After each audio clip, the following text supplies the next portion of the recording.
ఒక అడవిలో పొగరుబోతు ఉంటే ఉండేది. ప్రజలంతా తనని ఎడారి వాహనంగా వాడుతారని, 10 రోజులు దాటినా నీళ్లు లేకుండా బ్రతికే శక్తి తమకు ఉందని గర్వం దానికి. దేవుడు తమ జాతికిచ్చిన ప్రత్యేక వరం అని దాని నమ్మకం.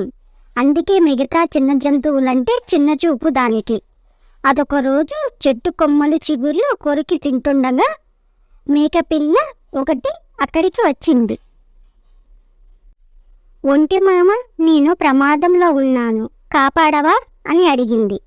దానివైపు కోపంగా చూసిన ఒంటె, ఎవరు నువ్వు? నన్నే పలకరించి సాయం అడిగావంటే ఎంత ధైర్యం నీకు? అసలు నీకెందుకు సాయపడాలి? నువ్వేమైనా మిత్రుడువా, బంధువ్వా? అంది పొగరుగా దానికి.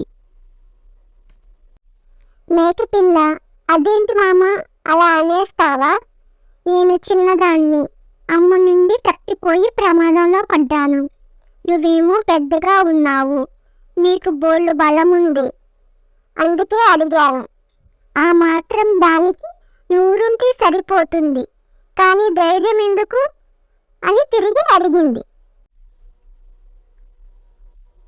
ఒంటె దాని మాటలు ముద్దుగా అనిపించి ముచ్చట కలిగించాయి. అయితే నన్నేం చేయమంటావు అని అడిగింది కోపం తగ్గించుకొని. మేకపిల్లకి ఉత్సాహం వచ్చి, మా అమ్మ నుండి తప్పిపోయిన నన్ను తినేద్దామని కొన్ని గుంట నక్కలు వెంటపడ్డాయి. ఎలాగూ తప్పించుకువచ్చా. నువ్వు తిని ఏవైనా ఆకులు నాకు పెడితే నీతోనే ఉండిపోతాను, నీ అవసరానికి సాయం చేస్తాను అన్నది. మళ్ళీ కోపం వచ్చింది ఒంటెకు. నువ్వు నాకు సాయం చేస్తావా? ఎలాగూ చెప్పుకుంటూ అని నిలదీసింది.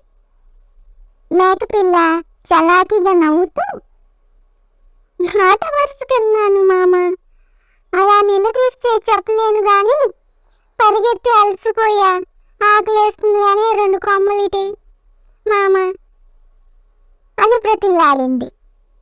మేకపిల్ల ఒంటిని ఎలా కాపాడిందో తెలుసుకోవాలంటే పార్ట్ 2 చూడండి. Please do like, share, subscribe.